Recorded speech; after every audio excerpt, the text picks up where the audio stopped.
This is Valley of Tears from MMP Games. It's part of the Battalion combat series, and we're looking at the situation on the Golan and the Sinai at the end of day 14. We look at the score for the Golan. It's currently Syria 10 and Israel 9. Basically, what happened is Israel picked up another point, but they also lost a point for an air casualty. So it does it leaves the situation pretty much as it was before.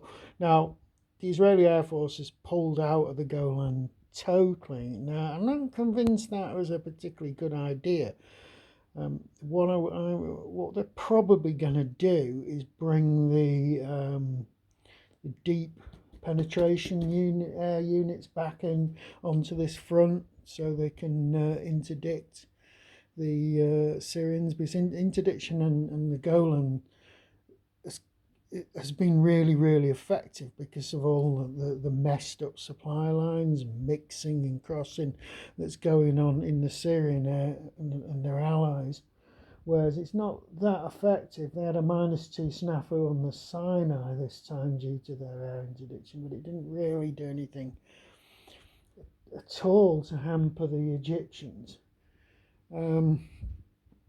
So anyway, in terms of what happened, there was no movement in the south because the Israelis had to take a recovery action with their main division in the south. Up in the north, the resistance is starting to solidify a little bit. They lost a few tank units. They had a few sort of one-step tank units which disappeared in the fighting and slowed things up a bit. So all in all, it's the big problem the Israelis have got is their sheer fatigue levels. You've got 2 units, the brigades on level 4 fatigue, and your 2 divisions on level 3 fatigue. So it's not ideal.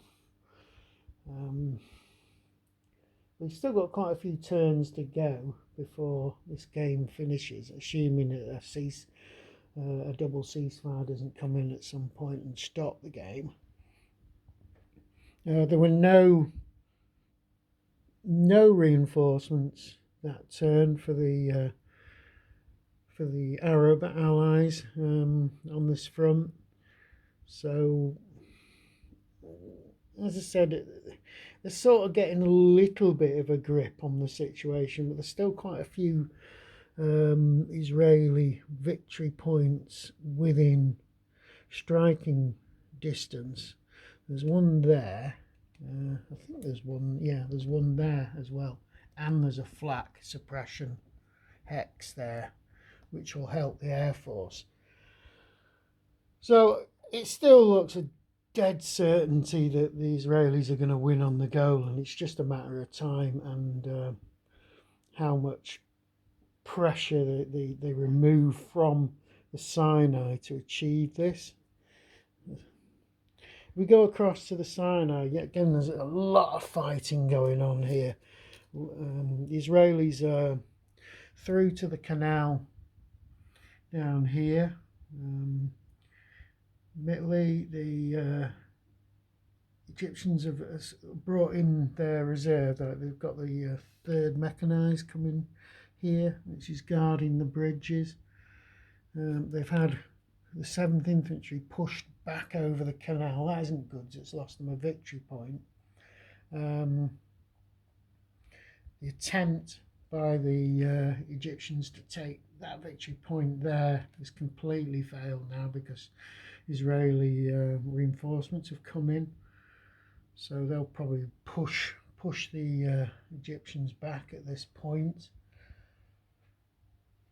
Other attempts around Chinese farm, there's been a lot of fighting, but the Israelis have switched their angle of attack and they broke through to the canal again here and managed to seize a victory point hex there. There's been a few sort of exchanges of hexes. The Arabs got a victory point hex back in this area, and I think it was this one, yeah, that one, and lost it again to an Israeli counterattack. The problem the Israelis are having when they're trying to break through, they're leaving gaps. It's very difficult to cover what you actually have and make penetrations to the canal. The Egyptians have got significant forces here. All right, they're beginning to buckle, but they have got another 3 sets of strategic reserves and off-board reserves that they can bring in. The only problem is when they bring those in, they lose a victory point for each one they bring in. Currently, look at the victory point total. Egypt are winning 9-2. Right, so it's a 7-point advantage. That's a significant advantage that the Israelis have got to overcome. Israel have got pretty much every single one of their units on the board now. I think there might be the odd battalion that still haven't arrived. They got their last serious reinforcement, but that only managed to get a partial, so it's not in place.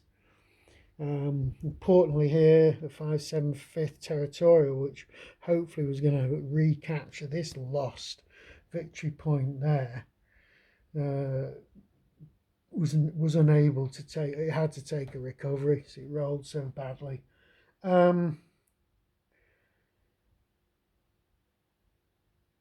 Anything else you could really say about this? Not really. Both sides have been slugging it out. The 15th Tank HQ got jumped and thrown across. Well, we retreated it across the canal to keep it out of the way.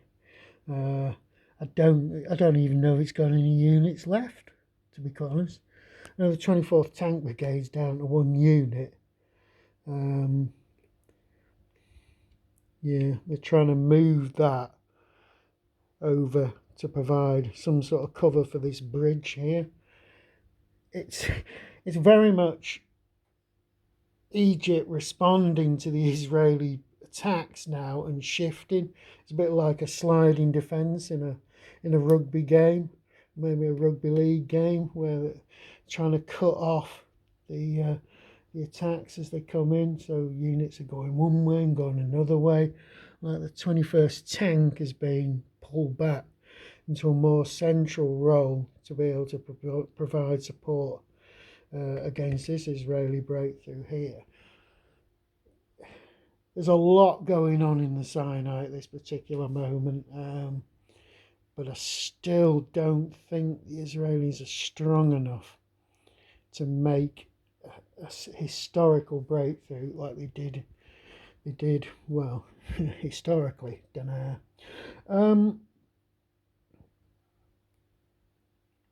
Right, I think that's what we'll do. We'll leave it for the moment. As I say, Israel are losing on both fronts still, but I think how many turns have we got? Assuming that ceasefires don't stop us, we've got 1, 2, 3, 4, 5, 6, maximum of 7 turns to play out. That's a lot of play time.